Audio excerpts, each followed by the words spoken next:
Good evening, everybody, and welcome to Enlightening Your Way. I am your host, Nancy Lombardo. We are airing here on the Lilydale Assembly official Facebook page and YouTube channel. I'm a year-round resident here in Lilydale, the president of the Church of Living Spirit, which is an independent spiritualist church here in Lilydale. I'm a military veteran and retired police detective, and fitness and yoga instructor, and wellness is my passion. My show is a combination of many life experiences that will help enrich your mind, body, and soul on your pathway to healthy living. This is also airing on my Facebook page, Wellness with Nancy Lombardo, where my motto is protecting and serving your well-being. And I'm so excited to introduce our guest for this evening, Lisa Williams. Lisa is a world-renowned psychic medium, clairvoyant, best-selling author, spiritual teacher, leader, and the CEO of the Psychic Medium Training Academy, formerly known as the Lisa Williams International School of Spiritual Development. Lisa has an incredible ability to communicate with those who have passed on to the other side and has brought healing and hope to people from all around the world for over 30 years. And to find out everything about Lisa and her courses and programs and certifications, check her out at lisawilliams.com. But the best title I like about Lisa is that I like to call her my friend. So welcome, Lisa. Thank you so very much for joining us in your crazy schedule. I know. Thanks for having me. I know. It's so nice to be here. And I honestly was like, oh my God, I'm being interviewed by one of my really good friends. I'm so happy and thank you. So I told you I got a series of questions. You don't even know what I'm going to ask you. And some of that, I was writing out some questions. I thought, I don't even know the answers to some of these. So some of them I do, but I'd love for you to begin by telling us when you first realized you had mediumistic abilities. Oh my gosh. Well, first of all, I think when you're always a medium, you have this gift when you're a kid, you think everyone can speak to dead people. You think everyone can do this.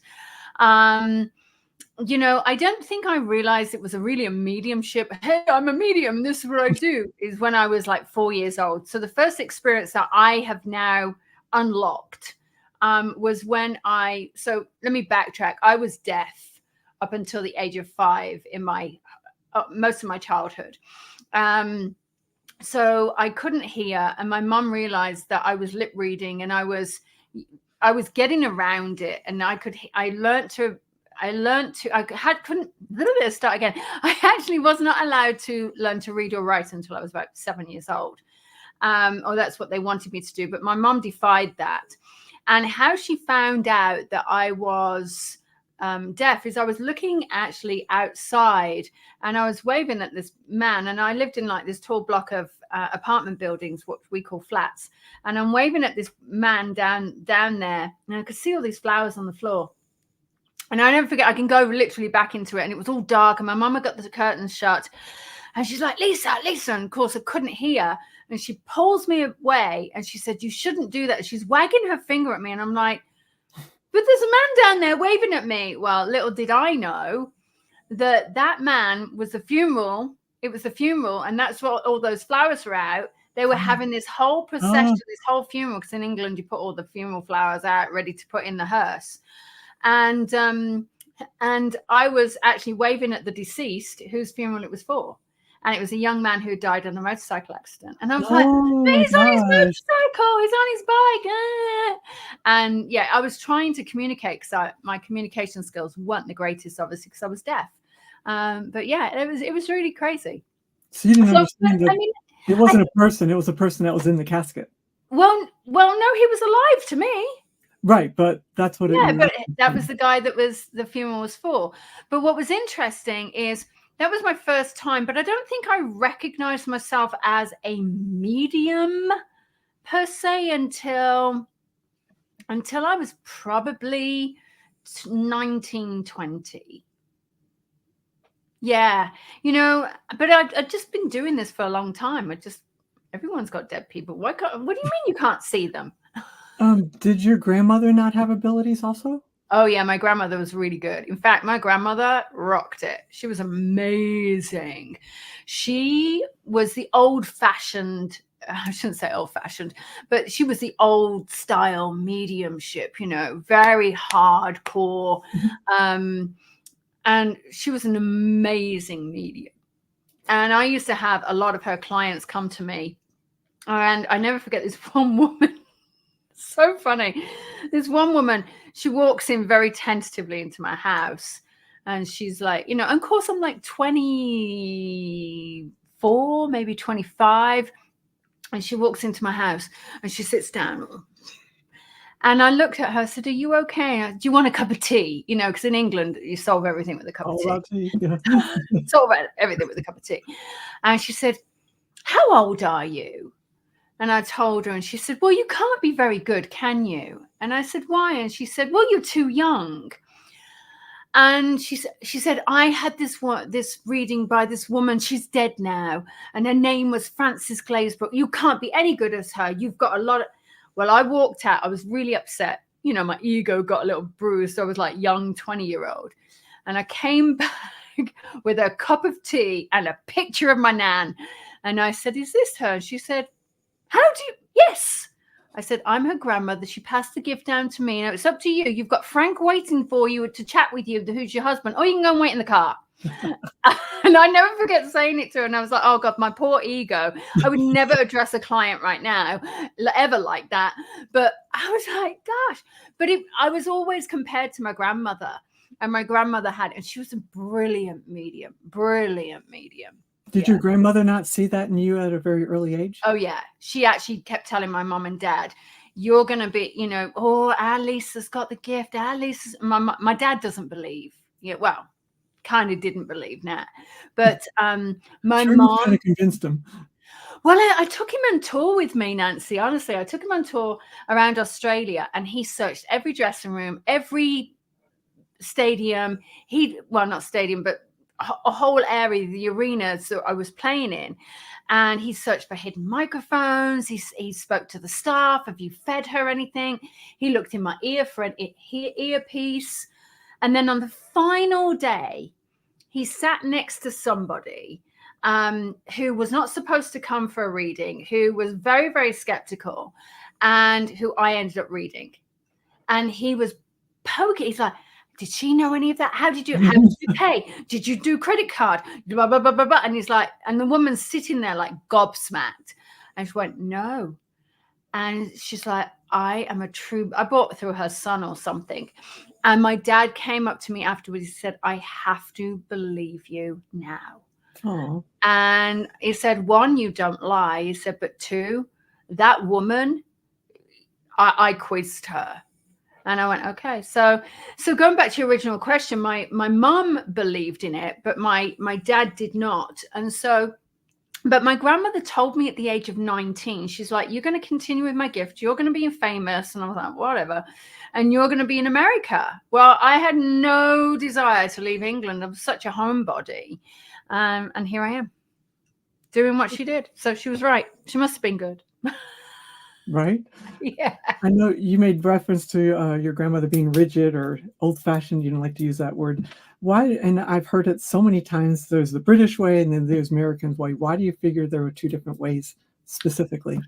So it's interesting. I do think that there is very much a British way. So the British way, the way that a lot of the British mediums are trained is you sit in circle for 5 years. You're not allowed to speak for the 5 years. You are here to watch, and you deliver messages, and you are very rigidly trained. Wow. Oh, yeah. And I think it's a cultural thing.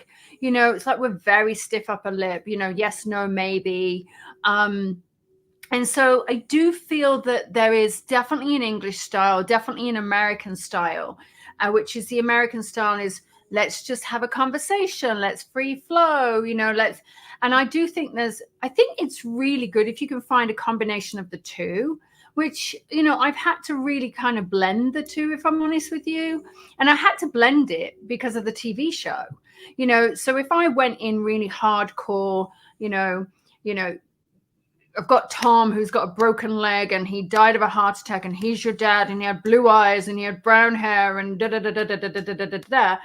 But I had to make it more free flowing and more conversational, like it became this really emotional, when a TV show is saying to you, make them cry, give me we used to call it the lifetime moment. you know, I really had to get in emotionally with them. And so I had to kind of let go of that, you know, name, rank, serial number, and get them into that emotional space. And so what I realized is that actually people want to get emotional. Emotion heals people. And there's such power in that emotion. So I think that's the reason why, but there is definitely a hardcore difference. Yeah. And not one of them is right or wrong. It's just a cultural thing, I think. Yeah, but that kind of training is intense. 5 years? That's intense. Yeah, I never trained. I never did any of that. But it's true. You know, my grandmother sat in circle for 5 years, was not allowed to deliver a message, was there to witness, there to watch. She, and then listen, Nancy, this is so funny. She actually got doing readings by going to a church fete. You know, the vicar down the road, he's like, oh, no one's coming to our church fete. We need to fundraise. And my nan said, give me a table, give me a chair, and give me an extra chair. And he's like, why? She said, I'm going to do readings. And of course, you know, this big Christian church, like, oh God. Ah! But reality is there was a line around the block, and that's how my grandmother got started. She did readings, and she had tarot cards, and she was fabulous. I just love that, because that couldn't have been very popular back when she was doing it. Oh God, no, it was all her. I mean, so this was back in, so my grandfather died at the age when I was 7. So that is in the late 1970s. And so she started to do readings at that point. She finally came out of the closet. So it was early 80s that she started to do readings. And she told me in the 90s that I was going to be following on with her footsteps. And I did my first, it was the 90s that I did my first reading. Right. Probably 1990, I don't know, 1991, 1992. Long time. I know you love to say that we're all mediums, and you can develop those skills, but many mediums are generational or trauma-based. Yeah. So it's good. It's good. Yeah. That's natural. Yeah. You know, I think, you know, there's a lot of emphasis now on people, you know, oh, I don't know whether I've got the gift. I wasn't born into the gift. But I know some phenomenal mediums who they stopped drinking. They've discovered mediumship. They stopped taking, you know, they stopped substance abuse. They fell into mediumship. I know so many mediums who stopped this self-abuse, this cycle of self-abuse, that actually they then discovered mediumship. If we look at AA and Dr. Bob and Bill Wilson, if we look at that, they based AA based upon, I mean, the table tipping for the red, you know, for the blue book, what am I about? The big book and the 12 steps. I mean, it is amazing how many things that are in society that are rooted in spiritualism. Yes. But I do feel that we all can tap into it. We all can do it. And it just depends on your teacher and perseverance. It's not going to be easy for some, but it's perseverance. Exactly. So what brought you to the United States? Merv Griffin. And how's that?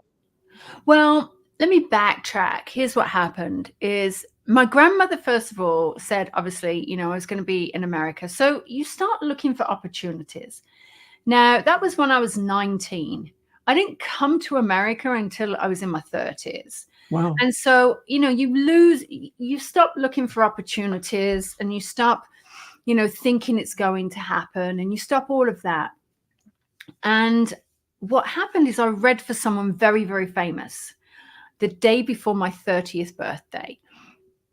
And so I read for him, and he said to me, and I never forget, I'm in the place like equivalent to Walmart, and I'm on the phone, and I go, oh, hey, and I'm, you know, his name, and it was one name. The person who's scanning, she looked at me, and I was like, oh boy. And he's talking about what he should be calling his record. And I said, you know what? I think it should be this. I think it should be that, blah, blah, blah. And he put me onto a little retainer at that point. And then I was talking to him on the way home, and he said to me, he's like, you know what, Lisa, I think you should come to America. And I went, what? He said, yeah, come to America. You will love America. America will love you. And then, so we went over to America. We stayed for 3 months, me and my former husband and Charlie. And it was in those 3 months that I became very ill. And I ended up having to stay an extra 10 days. Now, no one gets an extension on their free visa waiver or anything. Right. And it just so happened I get a free extension on my visa. I get all of this stuff. And in the final 10 days that I'm there, I met Merv Griffin. And then 2 years later, he created a TV show around me. And here I am. And I was only supposed to be here for 6 weeks. And almost 18 years later, here I am talking to Nancy Lombardo on Lilydale Radio. Do you feel like that was something you manifested? No, absolutely not. I did not want to move. I did not want to leave England. I had a life there. I had a clientele that I was booked 8-9 months in advance. I was happy doing my readings. I was earning, I was living the life that I wanted to live. Right. Yeah. But yeah, no. So first of all, I want to thank you so much for paving the way for so many mediums of today, because back, I believe, when you had your TV show, there weren't any other TV shows, were there? Well, there was John Edward, there was James from Prague, Sylvia Brown had been on, but yeah, this was really bringing it into more of a reality TV show as such, or docu-series as I would call it. But yeah, it was the first of its kind to become a reality TV show psychic. Yeah. How were you able to talk them into doing that when it really wasn't as accepted or as it is now? I didn't. It was Merv. Merv was way ahead of his time. It was funny because I walked into Lifetime and the woman said, I never forget it. It was Jessica Smet. She's like, I don't want to see another Lifetime. I don't want to see another psychic. Don't want to see another psychic. And she told somebody else to take the meeting. And we'd done this pilot in New York. And I had just so happened to communicate with somebody who got killed at the World Trade Center. And the person who opted to take the meeting to try and get rid of us, it was his friend that I was communicating with. Oh. They were college roommates. Oh my God. And he was like, are you kidding me? And as a psychic, they created the story based upon what I'd said, and it happened to be true. And I'm sitting there. The biggest fear was, oh my God, I don't know whether this is accurate. And he said, that's exactly what happened. And then I went, by any chance, did you have a child after that he died? And she went, yeah, he was pregnant. And I went, and called him his name. And then I carried on. And we ended up calling the woman who was married to this guy who died at Ground Zero. And I spoke to her. And that's when this guy who was, said to the head of Lifetime, you need to see this woman. And that was it. That's how it all happened.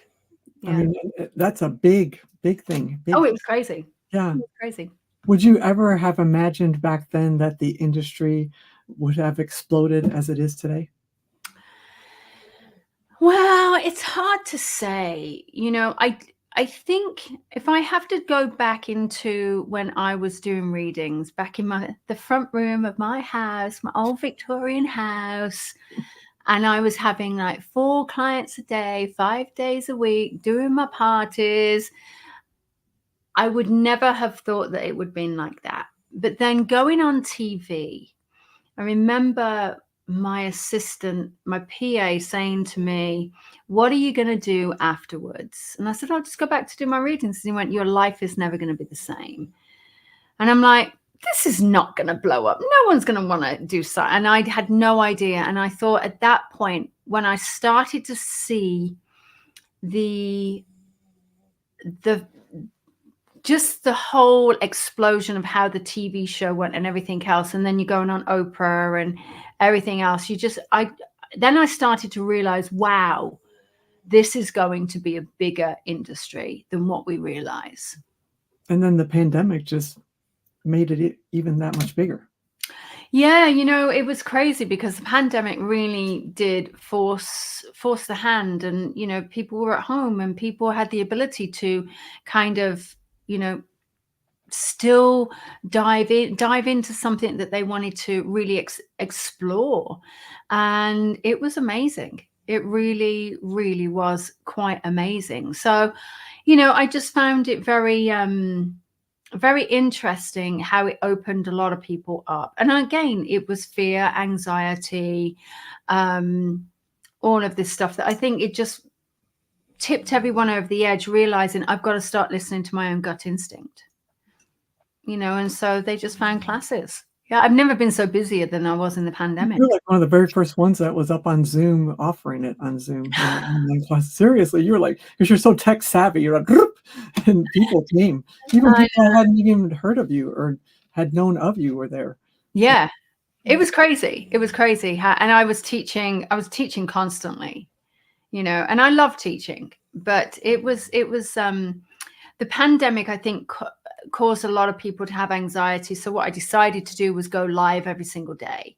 And I became live every single day at 3 p.m. Eastern time, and gave them a message from spirit, pulled a card, talked them off the ledge. And, it was a time for them. It really was a time for, I mean, you and I spent a lot of time Yeah. together. My husband was I'd deployed. forgotten about you going to, doing online every day, and you're right, your audience was just huge. They loved Yeah. the cards, yeah. That's so cool. Yeah, it was crazy. So yeah, anyway. How do you feel mediumship and healing has evolved over the years? Oh, how long we got? So, this goes back to the name, rank, serial number of how older mediums are trained. And, I've had a lot of people, sorry, Nancy, this is what happens when I'm connected to spirit. My nose runs. So Yes, it does. probably the most unattractive part of my gift. But my nose runs. But it takes me back where I had this conversation recently where people say, well, mediumship isn't what it used to be. And I actually disagree. Oh, I do too. Because what I feel is that as society has changed, their belief system has changed. So we no longer have to, mediums should not be tested per se in their gift. If someone wants to believe, come to a reading, I almost feel like there's this pressure on a medium. Their cortisol level rises. They go, oh my God, I've got to get name, rank, serial number, this, the magic word, the code word, the name of the dog, the color of the cat's tail. And you're like, oh my God, it's a lot of pressure on the medium. Yes. And I feel like what happens is there's only a short period of time and you're like, oh my God. And I feel like mediumship, because of the people that are out now coming in, they care about that stuff, but they want to get the essence of their loved one. When I can just say, listen, I've got this little girl, right, spinning around. Geez, she's wearing a pink tutu. Oh my God, she's got rainbow colors in her hair, and she's waving this magic wand and she's flicking on. And you've got this woman crying in the background saying, that was how we dressed my daughter at her funeral. At that point, I don't need name, rank, and serial number. No. At that point, No. that's the mute point, and I'm like, well, her trainers are lighting up, her sneakers are lighting up when you bang them, and I've got to look at her sneakers because that's all she cares about right now. When you've got that type of evidence, everything goes out the window. And I think really, and I speak personally, Nancy, that, and it, I'm more about healing people's emotions than I am being tested. Well, what's the name? The cat's color of the tail? I don't know. What size was the dog? I don't know. You got 5 pounds out. I don't know. There's really this nuance, this essence, this let me heal. Let me bring this healing to life. Because that my passion is helping people heal.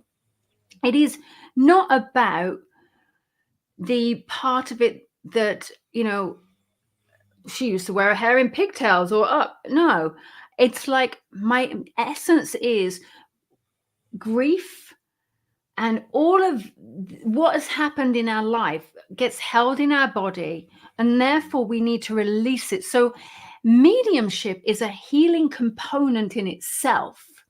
And then you broaden the spectrum and you bring in healing and you bring in the elements of like intuition. You are really able to heal in so many different avenues.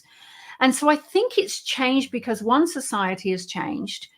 We're no longer having to prove per se. People are becoming a little bit more aware because they've got a gift and they don't quite know. But then you do also, on the other hand, you're going to have people who are trying to jump on the bandwagon to hang a shingle because they've taken a weekend class. And it's like that fine line.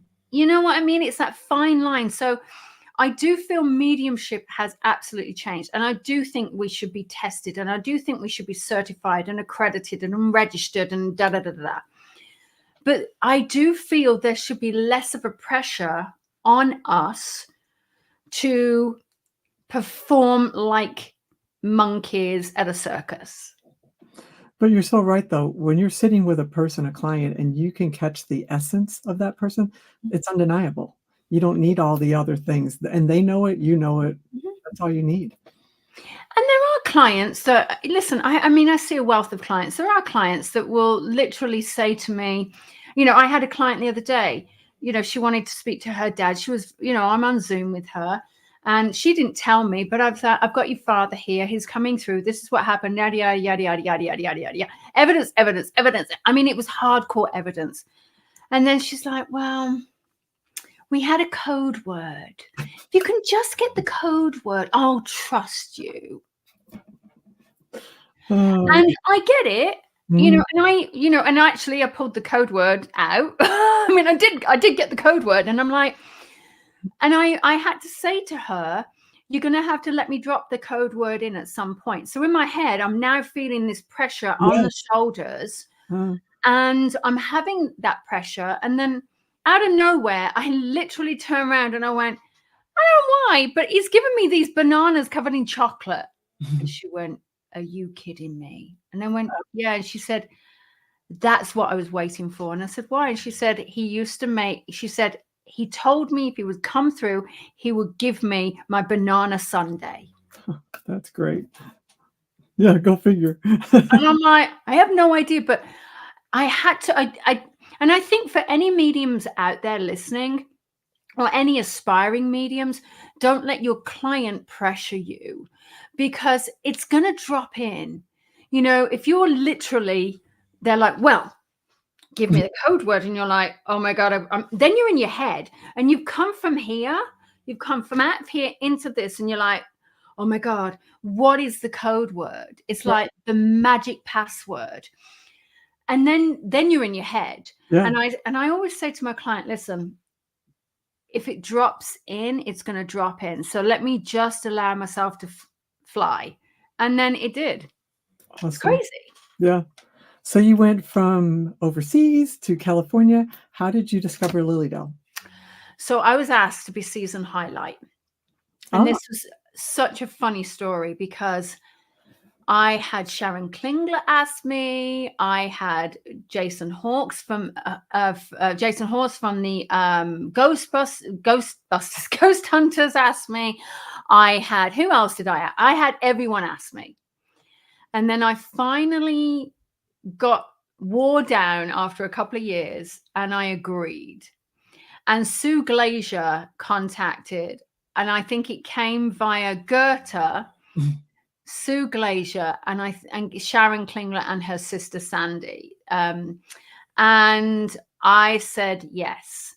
And I never forget coming in and this limo driver dropping me off at this hotel in the middle of nowhere. And it was the wrong hotel. I was in Fredonia. Oh God. And it was like 12 o'clock at night. And Sharon Klingler, I'm sure it was Sharon Klingler, came to pick me up with Sandy, one of the two. Either one of them, both twins. And they brought me there, and I went, what is this place?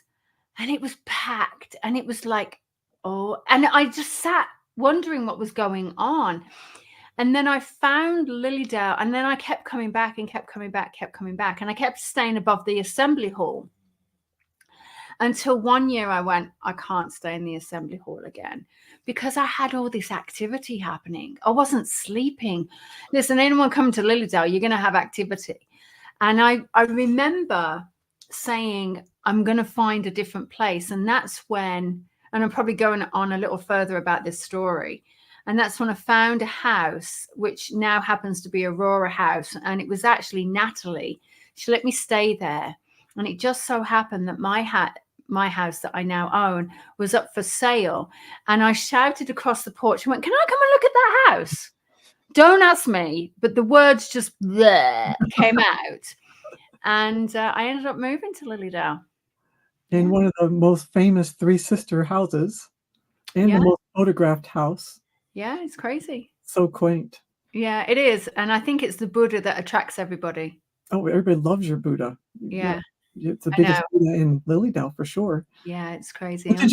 What did you think about Lilydale when you first came in, the feeling you got? I mean, first of all, I when I was a little confused. I was confused. I was like, there's a place like this? It was like going back in time. It was like going back a century. First of all, I was like, wow, the place, the energy, and then going to the stump. I think my first trip, I just spent in absolute awe and confusion, because I lived in LA. Right. And that would really only been my experience. It wasn't really my own experience, but I was in awe of this place of, wow, it's all happening. But I was also in confusion of, what is happening here? And it was just this weird experience of awe and confusion, but also magic, that this place existed. Right. And it was crazy. Yeah, it was crazy. That's funny. That's funny. So you teach many different courses and aspects of mediumship. Is there anything that you're more passionate about than anything else? Depends on the day, I think. Yeah. Depends on the day, depends on, the group. I would say each thing that I teach is special. And I love it, because when I teach it, and I will say this, when I'm coming to Lilydale, it's the only time I am teaching mediumship this year. Oh my goodness. Okay. That's good to know. I'm not teaching mediumship anywhere else. I'm just going to throw the date out there real quick. You are teaching the Platform Mediumship August 20th to 25th. Yeah. So I am not teaching anywhere else mediumship. I am not teaching in-person mediumship anywhere.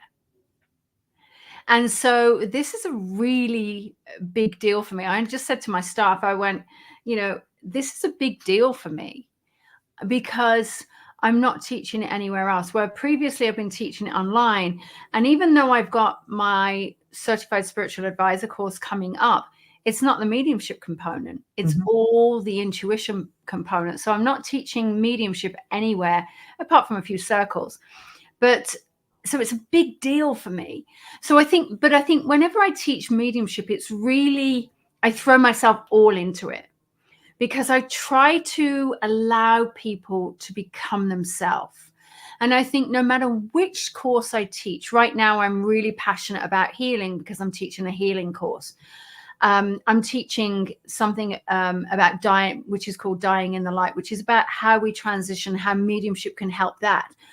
So I'm teaching so many different avenues of mediumship and intuition that I get passionate when I'm in it. I love the forensics part of it. You and I have talked a lot about forensics. I'm working on something with a private investigator right now and someone else. So I get very, very passionate about it, but there's not one avenue I prefer more than anything else. And I think you're probably exactly right. Whatever you're in at that moment, because I could see you're 100% all in. And for anybody that hasn't been to any of your classes, you're an excellent, excellent teacher. And you love teaching too. and it Yeah. definitely shows. So that's so exciting to know that you're only teaching that, and I'm sure it's going to be a week-long intensive, if I'm guessing, and knowing you. Yeah. So what I plan on doing. So I plan on teaching the mediumship. So we'll be doing platform mediumship. And my aim is to get everybody working at the stump as well. So they'll be getting critiqued really nicely. We'll be having it. So as much as Lilydale has the times, the 9:30 to 4:30, I'll be also including the stump as well. And I'll be working on technique, how we get quick information, how we gather the information really quickly, what needs to be covered in a platform reading. Lilydale has the same saying, it's a greeting, not a reading. But I do feel that there's an element that we have to do a reading in it. Why have they come through? What is the message? What's the need for them? So again, it's keeping them on track, being able, and anyone who wants to be doing mediumship in a larger environment, this is it. Because, I've played to over 5 million people worldwide, live audiences.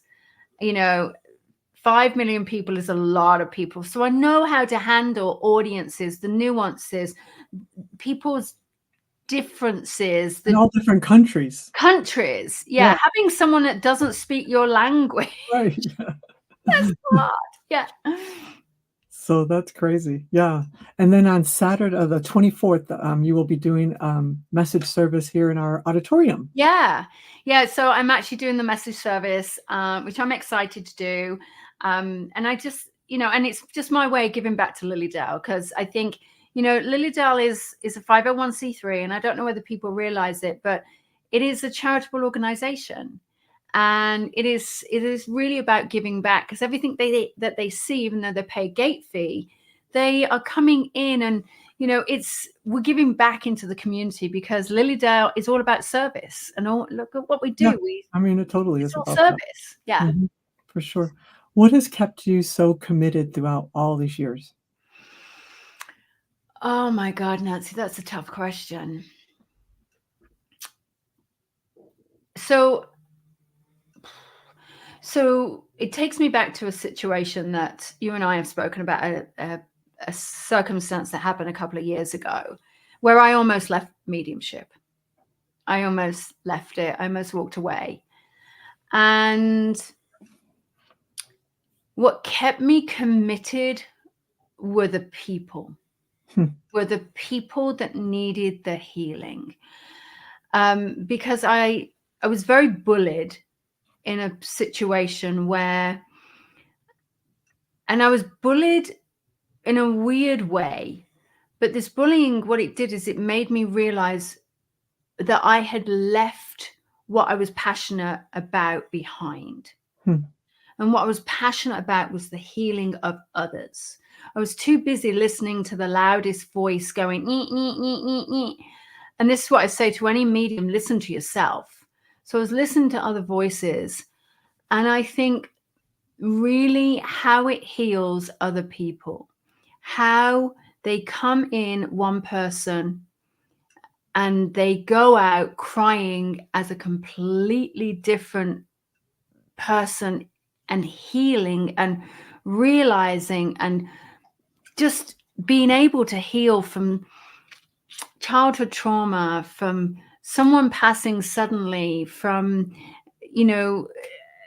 somebody feeling like they were rejected, all of these emotions. That's the part that keeps me doing it. It's that makes it real. Well, anybody that knows you know that you truly do want to heal people. It is your passion. Mediumship is all about healing. Absolutely. Yeah, it is. Absolutely. And you know what's funny? I get quite emotional about that, because it is all healing. And I'm working a lot now with medical profession, and I'm working a lot with alternative medicine. So a lot of functional medicine doctors and a lot of integrative medicine. And you know this. But the more I'm working with these doctors, the more they're starting to realize that, which is a very, very data-driven industry. they all want data. Mhm. And what they're realizing is when I'm working with them, and I'm not doing medical intuition, so anyone who's listening to this, it's not medical intuition, is I am able to release emotion that is trapped in the body that is causing some form of disease. And when the gift, I'm working with my gifts of mediumship, of intuition, and I'm able to heal grief and help people really get to the depths of grief. It's amazing. You and I both know someone I've been working with who, you know, she's got no evidence of disease after 7 months. And we had to do some deep diving into people that were no longer here. And if it wasn't for my gift of mediumship, and I'm not saying I am the reason for it, because I'm not, I'm the facilitator of the healing. She did it. But being able to get to that mediumship and that core element allowed her the start of her healing. And I'm just a facet. I'm just a small facet. And then pulling all these different other avenues in, you've got someone who's healed tremendously. Yeah. And many people there, you know, you're always referred to as the psychic medium, the psychic medium, psychic medium. And I wish they need to add the healer, because for sure. And healing is just as much a part of your essence as your psychic mediumship. Thank you. If not more.